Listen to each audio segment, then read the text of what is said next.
Hola, buenas tardes. Muchas gracias por acompañarnos en esta tarde, que bueno, espero que sea muy interesante, yo estoy segura de ello. Nos va a acompañar Antonio Manuel y nos va a dar una exposición fantástica, nos vamos a conocer muchas cosas que desconocíamos y que nos va a venir muy bien a todos. Y bueno, yo sobre todo lo que quiero decir es que hubo un lema en las campañas del Alzheimer que tiene mucho que ver con esto, que es que decía, aún con la enfermedad sigo siendo yo. Entonces es muy importante que lo tengamos en cuenta. La enfermedad es algo que no podemos evitar, pero sí podemos evitar dejar a estas personas que pierdan esa no sé cómo decirlo, ese derecho a seguir siendo ellos mismos, a decidir por su vida, por sus necesidades, por sus intereses. Y bueno, yo creo que Antonio Manuel nos va a aclarar muchísimo o nos va a ayudar mucho a comprender esta situación y nos va a orientar muy bien. Muchas gracias por acompañarnos y muchas gracias a ti por estar con Gracias, nosotros. Nati. Inma, presentas tú a Antonio Manuel, que lo conoces mejor que yo. Gracias. Buenas tardes, en primer lugar, y Nati, gracias por concederme la palabra y también el gran honor no exento de responsabilidad de dar una breve pincelada sobre el ponente que nos visita esta tarde, que es don Antonio Manuel Rodríguez Ramos, por el que siento una profunda admiración desde hace muchísimo tiempo. Antonio Manuel Rodríguez nace en Almodóvar del Río en el año 1968 y desde su pueblo, ya desde muy joven, se da y se entrega al mundo sin más armas que su bondad, su ansia de conocimiento y el deseo inmenso de dar voz y de difundir aquello que es silenciado sistemáticamente por esta vorágine en la que el más poderoso suele ser el que dispone de una mayor cantidad de altavoces para hacerse oír.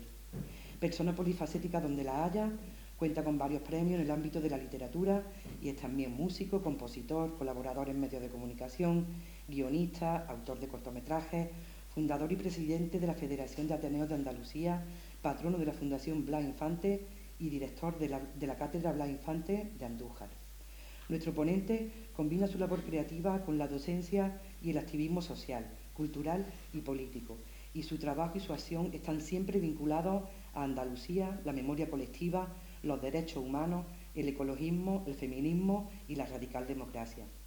Antonio Manuel es doctor en Derecho, profesor de Derecho Civil y de Derecho Agrario, autor de varios ensayos jurídicos, coordinador del Laboratorio Jurídico sobre Desahucios y miembro del Consejo Asesor de la Cátedra de Memoria Democrática, todo ello en la Universidad de Córdoba. Como ven, no exageré cuando les dije que Antonio Manuel se da y se entrega al mundo. Antonio Manuel nos hablará en esta conferencia de los derechos de las personas afectadas por el Alzheimer y otras demencias. Si hoy estáis aquí es porque queréis contar con información y herramientas para hacer lo más justas posible las vidas de familiares y amigos o porque de una forma u otra estáis sensibilizados y sois conscientes de que hoy les afecta a ellos, pero que mañana puede ser a cualquiera de nosotros.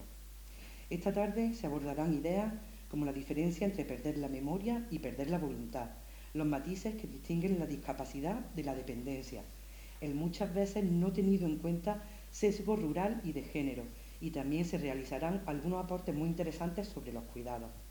Como sé que el tiempo apremia, cedo la palabra a Antonio Manuel Rodríguez, no sin antes agradecerle en nombre de Arapades, en el mío propio, toda su disposición, implicación, interés y ayuda desde el mismo momento en el que nos pusimos en contacto con él para solicitarle esta conferencia que esperamos que sea de interés de todos. Gracias, Antonio, por ser custodio de la memoria y defensor de los derechos de quienes un día fueron nuestros transmisores de saberes, de valores y de vida. Muchas gracias, de verdad. Gracias.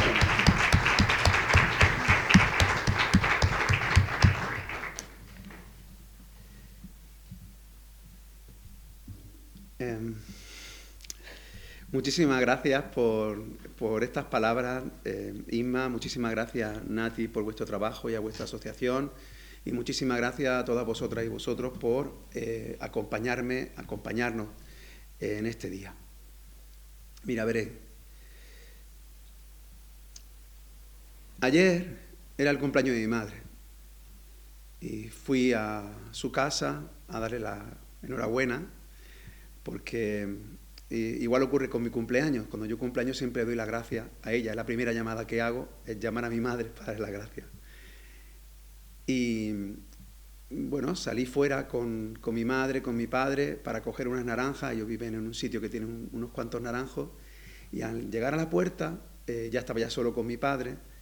Entonces mi padre dice, pero no coges naranja de este naranjo. Digo, este es el naranjo del Tito Manolín, porque lo trajo un tío mío. Y digo, y ese se cogen al final. Y me dice mi padre, hace mucho tiempo que no viene el Tito Manolín. Digo, papá, el Tito Manolín murió hace 4 años. Y dice, ah, sí, pues nadie me lo había dicho. Y digo, no, papá, tú viniste conmigo al entierro. Y esa normalización del olvido que llega en un determinado momento, cuando alguien a que amas y has admirado y del que has aprendido tanto, de repente trivializa que ha olvidado la muerte de su hermano, y yo, que me acabo acostumbrando a que ese va a ser el ritmo de vida y que va a ir empeorando, solamente quiere decir, y ese es el punto de partida de lo que yo voy a contar a partir de ahora, que la humanidad está por encima de cualquier otro valor. Y aunque yo les voy a hablar de derecho, quiero que sepan que si el derecho, además de la razón, no tiene corazón, tampoco tiene sentido. Le voy a hablar como profesor de derecho. Eso significa que le tengo que casi que pedir disculpas desde el comienzo por si incurro en cuestiones técnicas, complejas, como profesor. Pero les pido de antemano comprensión porque, como le acabo de comentar al principio, en cada palabra que yo digo va a haber un poco del corazón de mi madre y de mi padre. Y de mucha de mi familia que ha padecido por esta enfermedad y que es como una calamidad que nos asola. Así que el punto de partida va a ser el siguiente. Miren, si la perspectiva no es esa que ha comentado Nati al principio, de que un enfermo no deja de ser un yo, que un enfermo o una enferma en ningún momento puede ni debe perder la dignidad de ser humano, quiero que sepan que el modelo anterior al que voy a explicar sí que trataba a los enfermos de Alzheimer como personas que de alguna manera habían perdido su dignidad como ser humano. Personas que tenían que ser asistidas como personas desvalidas que merecían protección y que tenían que ser unos terceros quienes tenían que decidir sobre sus vidas, quienes tenían que inmiscuirse en sus asuntos para velar por sus intereses. Quiero decir que el modelo que existía hasta hace muy poco era un modelo, en primer lugar, judicializado. Es decir, la protección de una persona con Alzheimer o cualquier discapacitado pasaba por lo que dijera la autoridad judicial. 1. 2. Pasaba por dictámenes médicos, es decir, que en ningún momento se tenía en cuenta lo que él pudiera pensar o lo que él pudiera querer o lo que él pudiera desear. Se partía de lo que un médico decía. Y además, como digo, era un sistema eminentemente proteccionista. Como es un ser menor, como es un ser desvalido, vamos a ver cómo lo protegemos. Ese modelo partía de una distinción histórica en derecho, que es la distinción entre capacidad jurídica y capacidad de obrar. Voy a intentar hacerlo de la manera más sencilla posible, porque a partir de ahora voy a intentar utilizar conceptos jurídicos. ¿Qué es la capacidad jurídica y qué es la capacidad de obrar? Escuchen, la capacidad jurídica es la que tiene todo ser humano para poder ser titular de derecho. En realidad, se adquiere cuando nace, es decir, se adquiere cuando el ser humano es entronizado por el derecho, cuando el derecho lo reconoce con la dignidad de ser humano. Pero en el modelo anterior existía otra categoría que se llamaba capacidad de obrar. Y la capacidad de obrar lo que venía a decir es, aunque tú seas un titular de derecho, para poderlo ejercer necesitas esa capacidad. Y esa capacidad se tenía a partir de la mayoría de edad o cuando un menor era emancipado, y ahí viene la clave, mientras no fuese incapacitado judicialmente. Es decir, una persona que cumplía 18 años no solo era titular de derecho, sino que además podía ejercerlo siempre y cuando un juez no dijera, no, estás incapacitado. La incapacitación judicial suponía, escuchen bien, que se le nombraba un representante, que era un tutor o un curador. En el caso más grave, el tutor. ¿Y qué pasaba con el tutor? Que el tutor acababa colocándose en la posición del discapacitado, en este caso del enfermo de Alzheimer, que ya dejaba de existir como sujeto de derecho, que ya se convertía en un objeto del derecho. Es decir, a partir de ese momento era el tutor el que lo representaba, era el tutor el que tomaba las decisiones, era el tutor quien verdaderamente ejercía su voluntad como si su voluntad fuera la voluntad de la persona enferma de Alzheimer. Es verdad que ese modelo suponía una importante seguridad jurídica. ¿Por qué? Porque si un acto jurídico, por ejemplo, una compraventa, una donación, aceptar una herencia, etcétera, no lo hacía el tutor, el acto no valía, el acto era completamente nulo.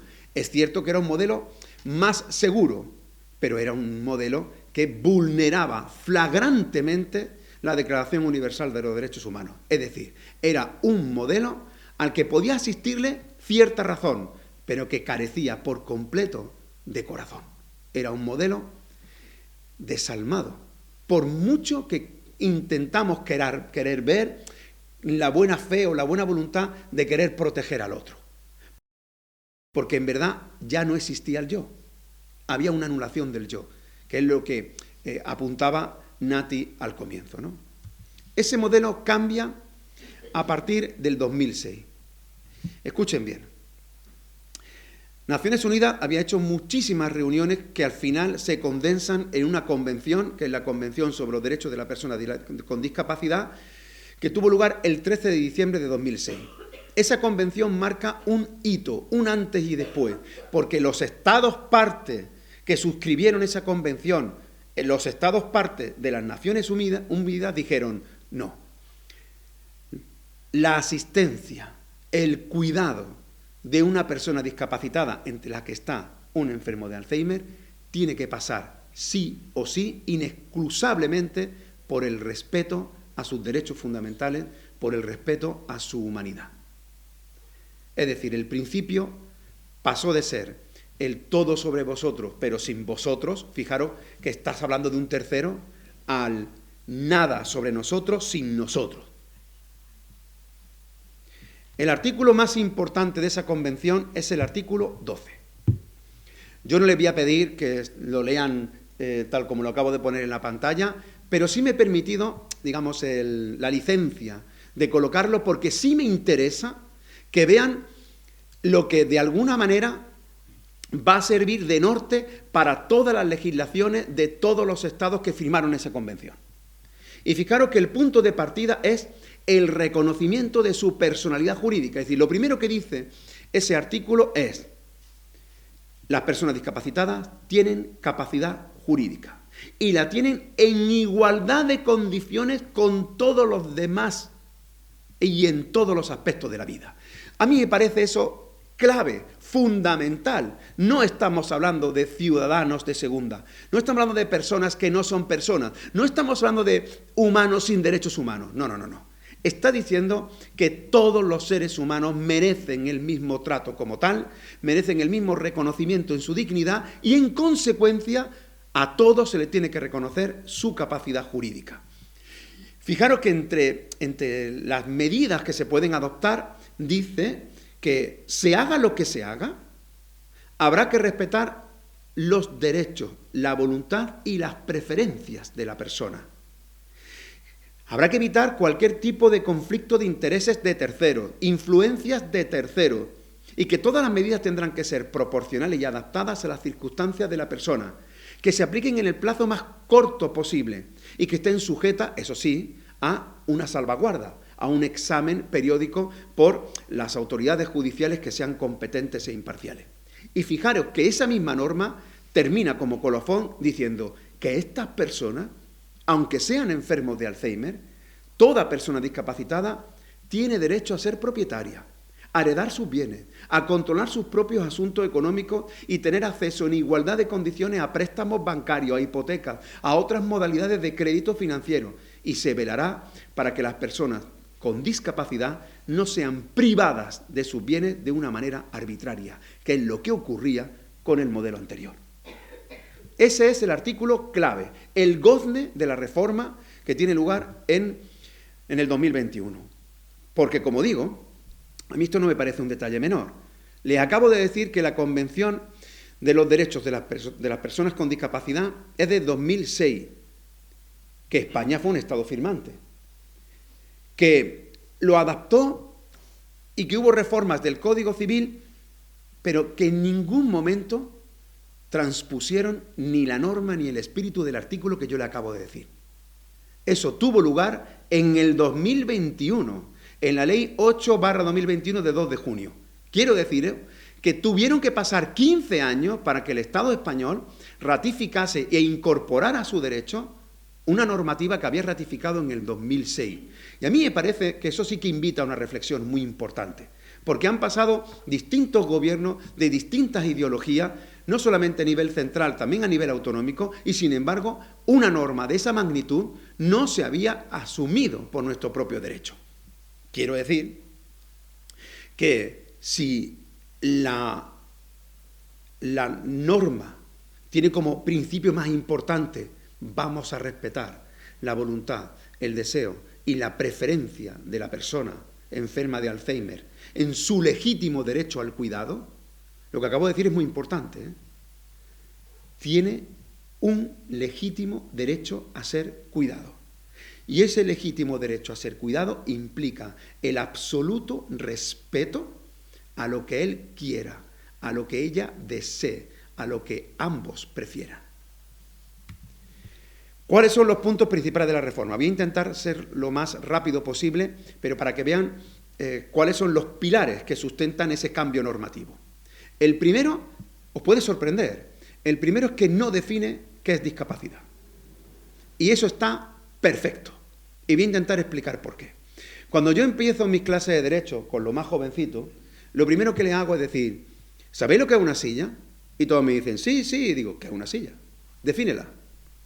Y ¿por dónde me siento? Digo, ¿por una mesa? No, pues donde me siento pero que tiene 4 patas. Pues por ejemplo un burro.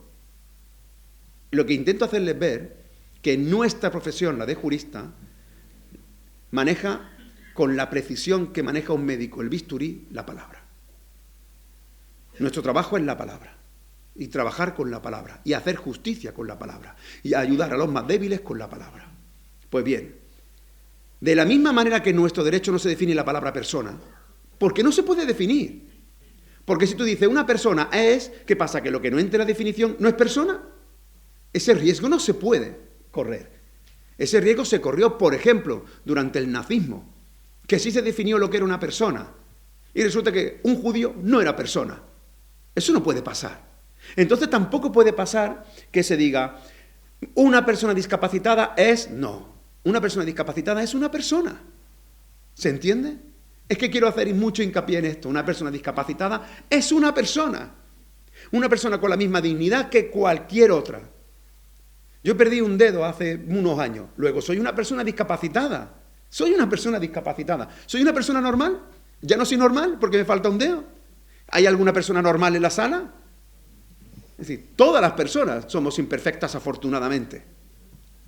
Luego, afortunadamente nuestro derecho omitió, no incurrió en el error de definir qué es una persona discapacitada. 2, no distinguió entre capacidad jurídica y capacidad de obrar. Es decir, no cometió el error de decir, bueno, hay que esperar para que tú puedas ejercer los derechos. Ya no. Porque tú tienes la titularidad desde que naces y habrá que ver, según qué caso y en qué circunstancias, si necesitas o no apoyo para poder ejercer tu derecho. 3, se olvida eso de vamos a protegerlo para su mejor interés. Porque eso es que hay un ente que está por encima, que es el que decide lo que es bueno y lo que es malo. Y eso ya no, se acabó. El único criterio de actuación, fíjense lo que voy a decir, que es clave, es importantísimo, quizá es la médula de la norma, de la reforma y de lo que yo voy a decir durante toda la charla, es el único criterio de actuación será el respeto a la voluntad, al deseo y a las preferencias de la persona con discapacidad, entre la que está la persona enferma de Alzheimer.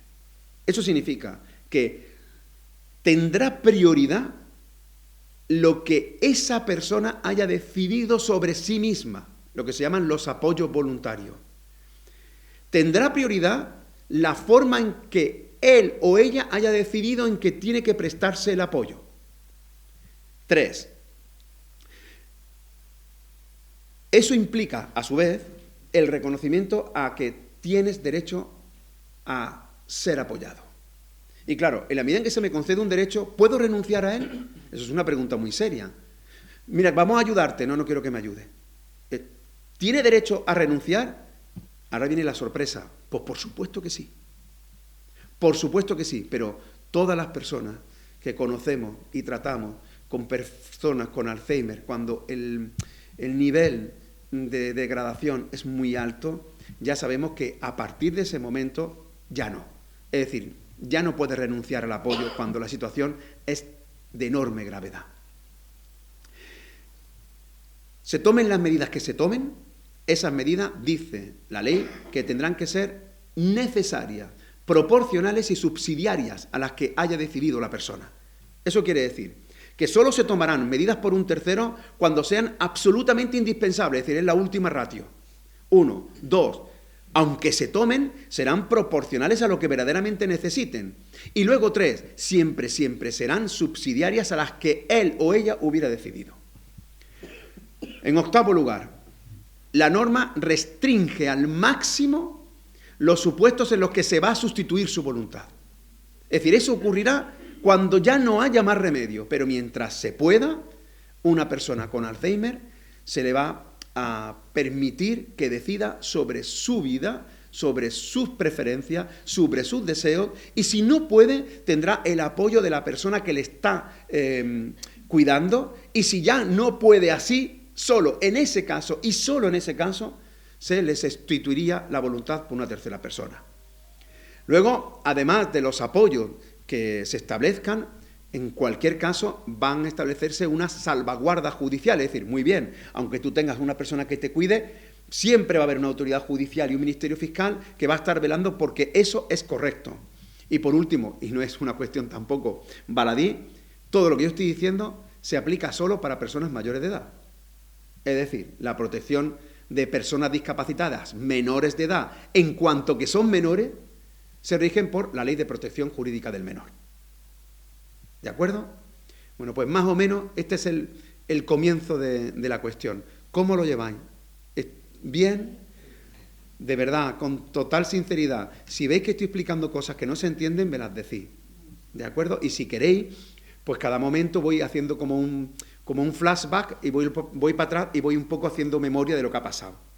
Y lo que ha pasado hasta ahora, que he dicho muy poquito, pero hasta ahora lo que he dicho es solo, 1, que antes había un modelo en el que al enfermo se le cosificaba y se le trataba como un objeto que había que proteger, y que a raíz de una ley que se promulgó hace 2 años, pero que tenía que haberse promulgado hace 17, ya deja de ser un objeto de derecho para ser un sujeto de derecho con toda su dignidad, pero eso implica que las medidas que se tomen de apoyo o para cuidarlo tienen que pasar siempre por lo que esa persona haya querido o hubiera querido que fuese.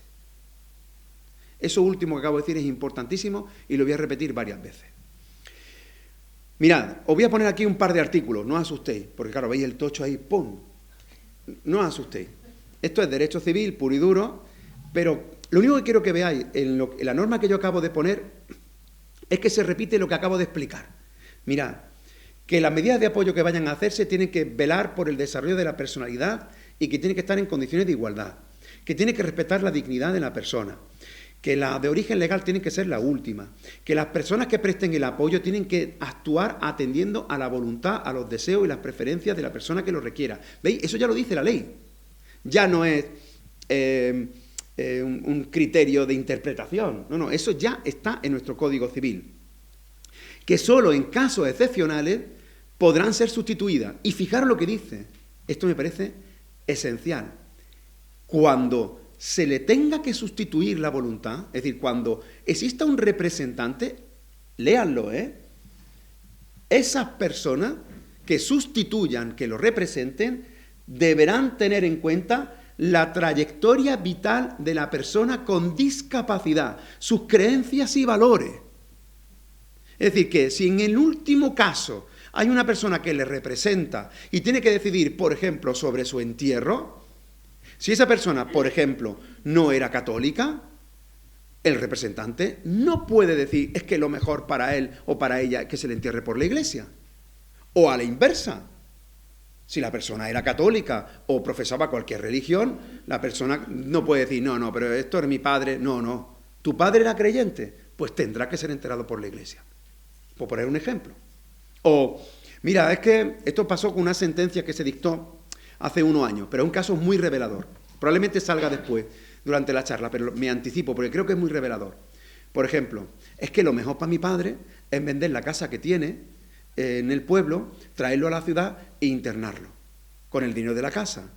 Claro, eso con un tutor que tenía la potestad de decidir sobre él y que el juez no podía, cuestionar, salvo que fuese un atentado que lo desprotegiese, pero si el juez dice, bueno, lo intenta proteger, ¿no? Pero si el hombre dijo una y mil veces, yo me quiero morir en mi casa, porque esta casa es la casa con la que yo he criado a mi hijo, en la casa donde yo he vivido con mis padres, en la casa con la que he vivido con mi mujer toda la vida. Esa decisión ya no se puede tomar. Ya no. Porque incluso el representante tendrá que tener en cuenta su trayectoria vital, lo que pensaba, y esa decisión tendrá que ser coherente con lo que él hubiera querido. Como veis, es una diferencia radical, es importantísima.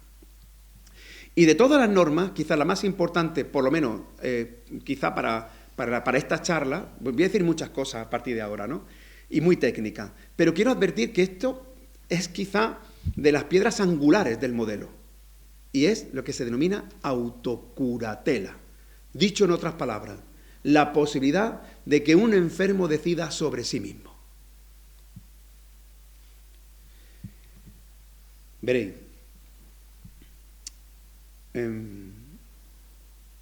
al menos en mi caso, en lo que pasó con mi padre, en lo que pasó con mi madre, el tratarlo como un ser menor, como un menor de edad, hizo que se le ocultara incluso la enfermedad cuando se supo que la tenía.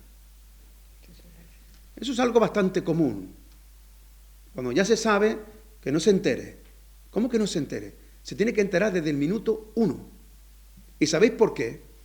Porque hay personas que cuando sepan que están enfermas de Alzheimer y tengan voluntad suficiente para decidir, es el momento para que ellas tomen las riendas de su vida. Yo sé que lo que estoy diciendo es difícil. Es difícil porque estamos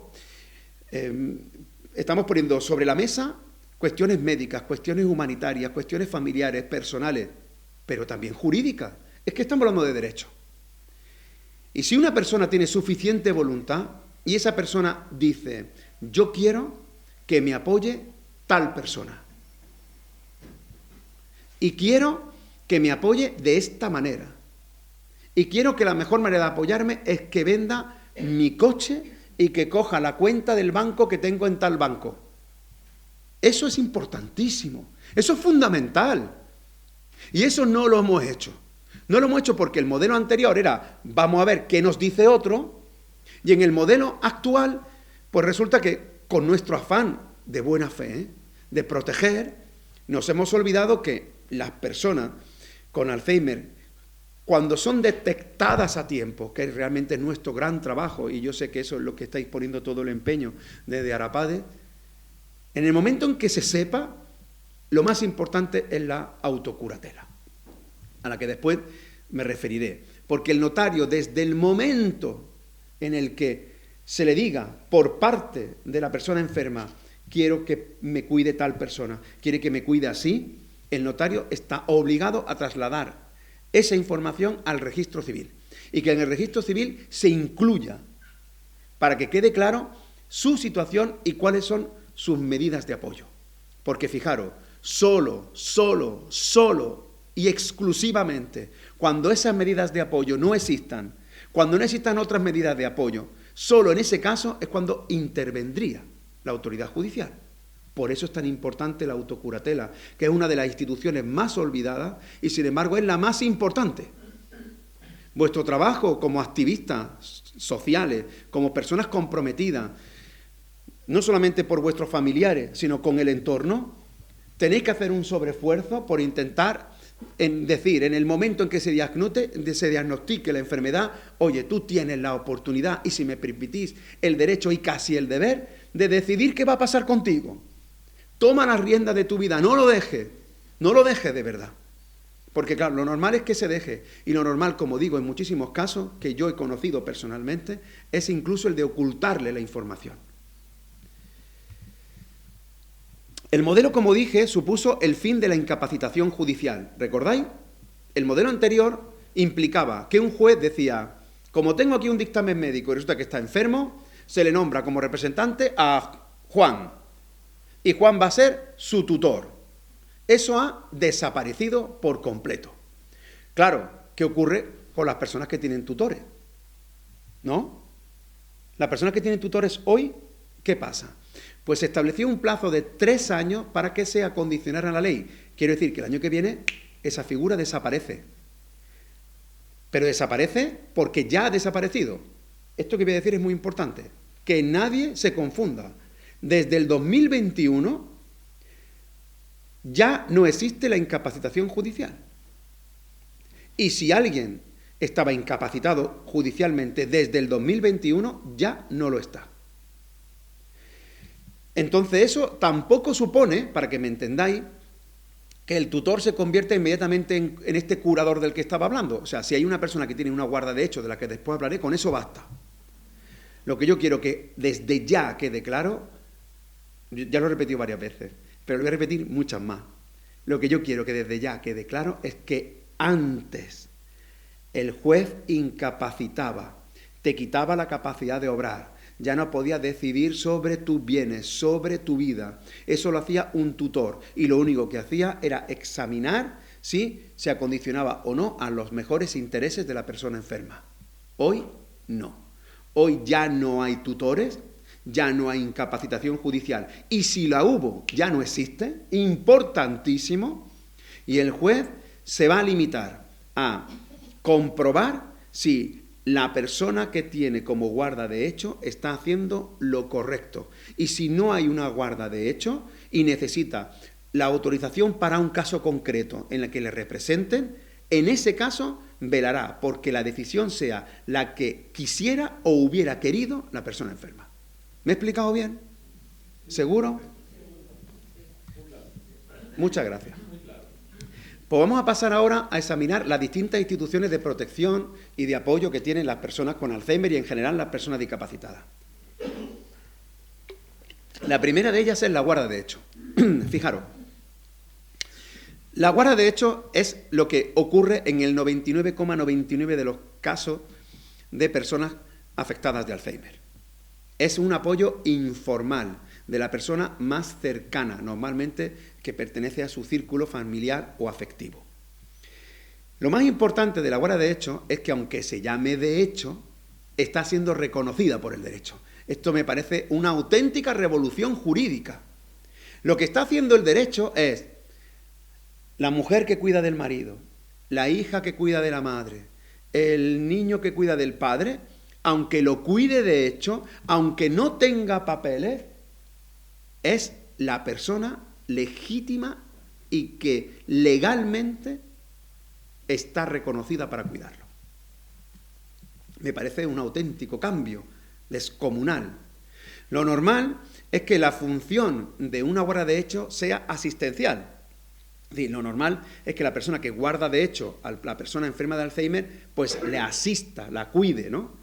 Pero, excepcionalmente, también la puede representar. Voy a explicar a partir de ahora en qué casos puede representarlo, es decir, en qué casos puede sustituir su voluntad y actuar como si fuera la persona enferma.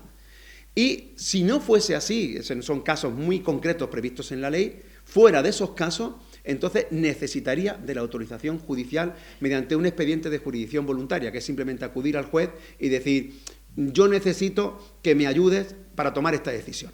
Solo eso. Voy a intentar explicarlo de la forma más llana posible. Fijaros, el artículo 264 del Código Civil dice, escuchad bien, que una guarda de hecho, es decir, una persona de su círculo cercano, la hija, el hijo, el marido, la esposa, esa persona no tiene por qué ir al juez para, por ejemplo, solicitar una prestación económica a favor de la persona con discapacidad, siempre que eso no suponga un cambio significativo en su forma de vida. Eso puede ser, por ejemplo, una prestación económica para echar una mano, por ejemplo, un préstamo. ¿Ese préstamo se puede pedir a su nombre? Se puede pedir a su nombre. ¿Tienes que ir al juez? No es necesario ir al juez. Siempre y cuando, repito, ese acto jurídico de apoyo no suponga un cambio significativo en la forma de vida, es decir, que no suponga un impacto realmente importante en su economía. Y también podrá realizar, fijaros, en su nombre, cada vez que digo representativo tenéis que pensar que la guarda de hecho va a actuar por él o por ella. Por ejemplo, en actos jurídicos sobre bienes de la persona enferma que tengan escasa relevancia económica y carezcan de un especial significado personal o familiar. Por ejemplo, que tienes que cambiar de compañía de móvil, pues eso lo puede hacer la persona que tiene la guarda de hecho. No tiene que ir a por un juez.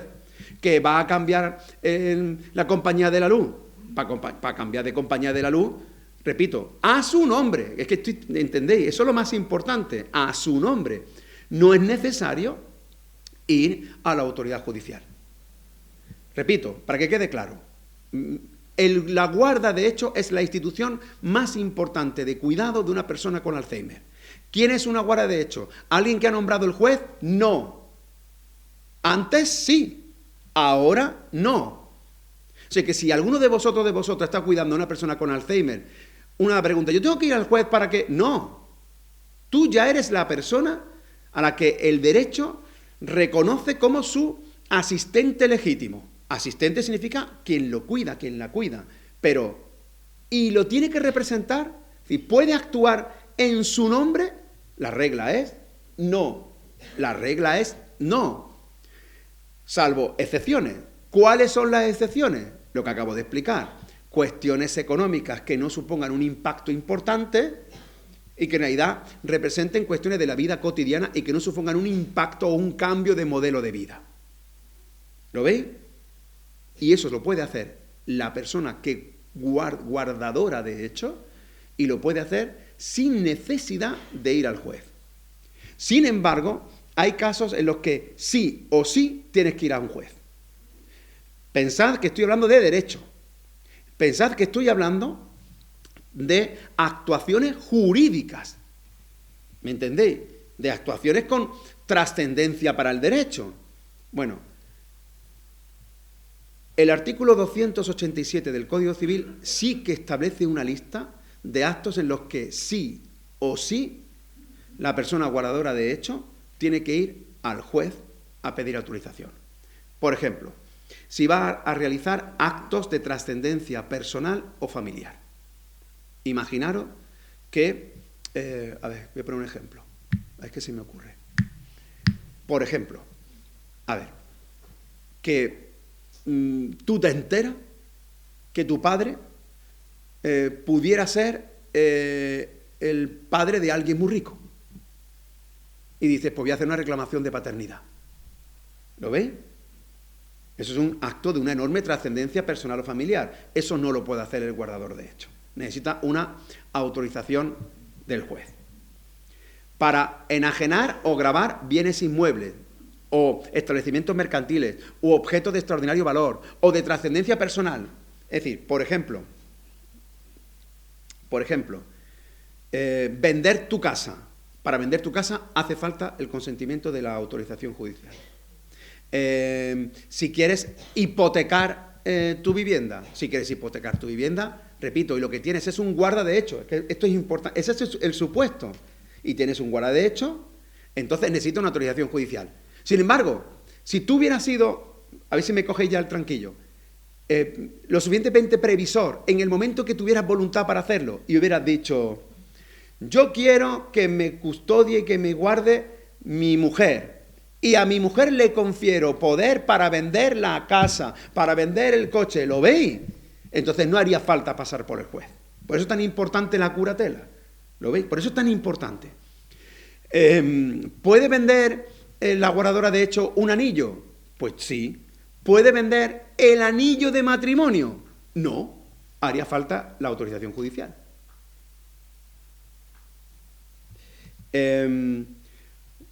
Para disponer a título gratuito de bienes, si quieres donar, pues entonces si tú quieres donar los bienes, también hace falta la autorización judicial. Si vas a renunciar a derechos, por ejemplo, tú tienes el derecho, no sé, a mantenerte como inquilino en un contrato de arrendamiento. Tú no puedes renunciar de antemano a que en caso de muerte de mi compañero voy a irme. No, no puedes hacer eso. Necesitas la autorización judicial. Tomar gastos extraordinarios, aceptar una herencia, pero no a beneficio de inventario, es decir, aceptarla pura y simple con todas las deudas, para interponer una demanda a nombre de la persona, para dar y tomar dinero a préstamo, repito, como guardador de hecho, o prestar un aval o una fianza. Para todo eso hace falta autorización judicial. Claro, me podréis decir, bueno, en todos estos actos que no hace falta autorización judicial y que sí puedo actuar en nombre de la persona enferma, ¿cómo demuestro yo que soy la guardadora o el guardador de hecho? Porque una cosa es que la ley me lo reconozca, pero eso yo en la práctica, ¿cómo lo demuestro?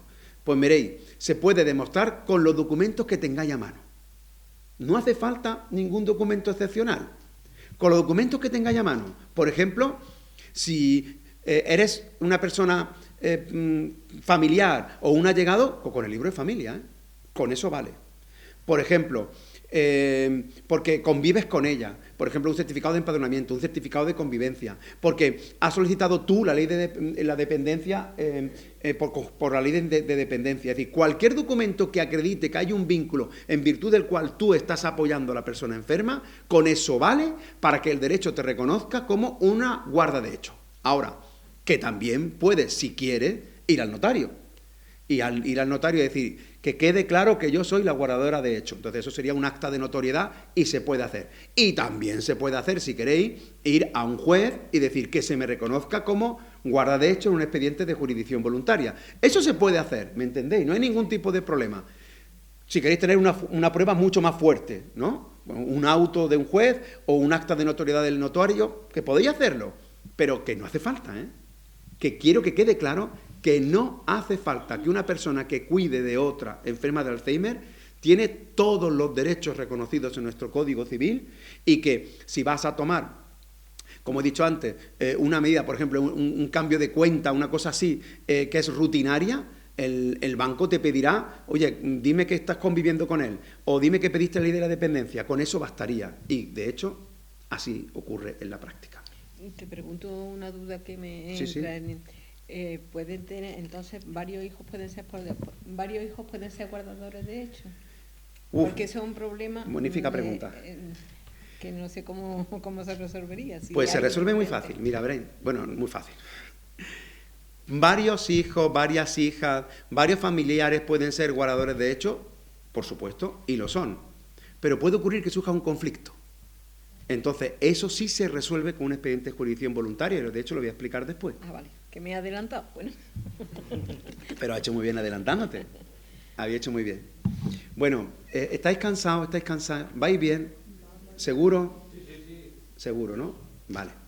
De verdad, que si estáis cansados me lo decís. No sé qué hablas también con el corazón, Bueno. No olvidéis que una cosa es que vuestra situación como guardadores de hecho sea completamente legal, que podéis probarlo de cualquier manera, como ya he comentado, a que por encima de vosotras y de vosotros, aunque no lo veáis, va a estar siempre el Ministerio Fiscal y la Autoridad Judicial. Esas son las salvaguardas de las que hablaba antes. Es decir, que lo que hace nuestro derecho es, yo prefiero que lo cuides tú, pero ojo con cómo lo cuidas. Es decir, que el Ministerio Fiscal puede intervenir en cualquier momento y la Autoridad Judicial puede intervenir en cualquier momento. Y luego, como nuestro ordenamiento jurídico ha reconocido legalmente al guardador de hecho, también le reconoce la posibilidad de percibir y reembolsarse de gastos que pueda justificar e incluso percibir una indemnización por los cuidados. Y eso se haría a cargo de los bienes de la persona enferma. Eso se puede hacer legalmente, sin ningún problema. Es decir, bueno, pues como estoy cuidando a mi padre, 300 euros todos los meses. Lo que me cuesta la luz, no sé qué, eso y lo suma y eso se toma de los bienes de la persona enferma. Repito, ¿eso es legal? Sí. ¿Se puede hacer sin ningún problema? Sí. ¿Es necesario pedir una autorización judicial para hacerlo? No. Ahora, ¿el juez puede intervenir en el caso de que haya un familiar que diga, oye, que se está quedando con el dinero? Por supuesto que sí. ¿Veis la diferencia? Esa es la clave, que no tiene por qué judicializarse todo el proceso. La curatela. Eso te va a servir de escándalo para la pregunta que me hiciste antes, Nati. ¿Qué es la curatela? Escuchad bien porque esto es muy importante para nuestro caso, ¿no? Para lo que estamos hablando hoy. Porque cuando una persona alcanza una situación de necesidad de apoyo ya continuado, porque la gravedad de la enfermedad es alta, como puede ocurrir con un enfermo de Alzheimer, que lo invalida para ya tomar decisiones. O sea, si hay un momento en el que se cruza esa línea roja, entonces, si él no previó nada, no lo olvidéis, ¿eh? Si él no previó nada, como último recurso entra la curatela. No olvidéis que si lo hubiera previsto no pasa nada, ¿eh? Pero si no previó nada, entonces pasamos a la curatela. La curatela ya es alguien que decide el juez. Ahora ya sí. Es una persona que ya no es el guardador de hechos, ya es una figura judicial. Esa figura judicial tiene, como en el caso del guardador de hechos, funciones asistenciales si se limita a cuidar.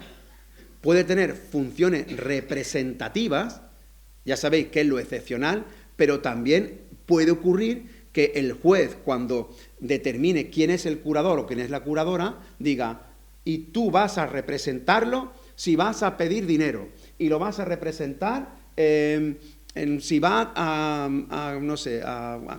comprar un coche, no sé, ¿me entendéis? Es el juez el que ya determina la extensión y los límites de la curatela. Y lo normal, en el caso de las personas enfermas de Alzheimer, es que la persona que sea la curadora represente ambas funciones, es decir, tanto la asistencial como la representativa. No olvidéis que siempre, siempre bajo la salvaguarda del juez y del Ministerio Fiscal. ¿Quién puede pedir esa curatela? Atención, porque ahí viene la respuesta a tu pregunta. Repito, el presupuesto para pedir la curatela es, 1, que no haya autocuratela, es decir, que la persona enferma no haya determinado quién me va a cuidar ni cómo hacerlo. Ese es el caso 1. Y se encuentre en una situación completamente invalidante. O cuando surjan conflictos intrafamiliares entre los guardadores de hechos, entonces en ese caso se nombra un curador. ¿Que pueden ser varias personas guardadores de hechos? No hay ningún tipo de problema. ¿Qué pasa si empiezan a haber conflictos? Pues entonces hay que ir al juez y el juez será quien nombrará al curador. Y cuando el juez nombre al curador, no olvidéis que tendrá en cuenta los deseos, la voluntad y las preferencias de la persona enferma. ¿De acuerdo? ¿Quién puede solicitar el curador? Esto también es muy interesante. Lo puede solicitar la propia persona con discapacidad. Pensad que una persona con discapacidad, por ejemplo, una persona que acaba de ser diagnosticada de Alzheimer y que aún, o que no sabe que puede tomar decisiones, ¿no? Pues de repente se encuentra que genera un conflicto familiar. Pues esa persona puede ir directamente al juez y decir, mira, que sé que tengo Alzheimer, sé que esto va a provocar un problema entre mi familia, quiero que se me nombre un curador. Eso lo puede hacer la persona discapacitada. Puede hacerlo ella misma. Lo puede hacer el cónyuge, que no esté separado ni legalmente ni de hecho, y lo pueden hacer los ascendientes, los descendientes y los hermanos. Y también lo puede hacer el Ministerio Fiscal. Es decir, si el Ministerio Fiscal tiene conocimiento de que una persona discapacitada ya no tiene voluntad para tomar sus decisiones, por ejemplo, un caso de alguien que tenga el síndrome de Diógenes, ¿no? Y que ya tenga la casa llena de trastos y que ya se sepa que está poniendo en peligro su salud física, la salud de los vecinos y que ya ha perdido completamente la voluntad, pues entonces el Ministerio Fiscal puede ir. Lo que sí quiero que sepáis es que cuando la curatela la pida la pide el enfermo, entonces se le nombra por parte del juez un defensor judicial, a no ser que vaya con abogado. O sea, si vas con abogado, sin problema. Pero si no vas con abogado, se te nombra un defensor judicial. Mientras que si lo pide el Ministerio Fiscal, es el Ministerio Fiscal el abogado de la persona con Alzheimer. ¿De acuerdo? No sabría deciros, he puesto ahí un coste aproximado, pero no le hagáis mucho caso, la verdad. El coste puede variar de si vais con abogado o no vais con abogado, en fin, no es fácil determinarlo. Así que casi que no le echéis cuenta a lo del el coste. Acabo de darme cuenta que son las 7:30. Así que iba a explicaros en términos de negocios jurídicos, pero mira, eso es un tema muy, muy técnico. O sea, voy a hablar de rescisión, de anualidad. No, es un tema muy complicado. Lo voy a pasar y voy a hablar de algo que me parece también fundamental en el caso de las personas enfermas de Alzheimer, que es el ingreso, y especialmente los ingresos involuntarios. Los ingresos involuntarios en residencias, etcétera. Veréis. Nada, a ti. Este tema es muy importante, importantísimo. ¿Y sabéis por qué es importante? No solamente porque se produzca en la práctica, sino porque la norma que la ampara es una norma que no ha pasado por la revisión de la Convención de los Derechos de las Personas con Discapacidad. Os he dicho que han pasado 15 años para, de alguna manera, nuestro Código Civil se adapte a lo que se dispuso en su momento para proteger a la persona enferma con la dignidad de un ser humano. ¿Ha quedado claro eso? ¿Verdad que lo he repetido varias veces? Bueno, pues eso no ha ocurrido con la norma que regula los ingresos. Asombrosamente no. La norma que regula los ingresos sigue prefiriendo increíblemente que una persona que esté, digamos, de alguna manera sana, esté ingresada, a permitir que una persona que pueda tener algún problema esté en la calle. Y eso es una cosa muy grave, repito, muy, muy grave.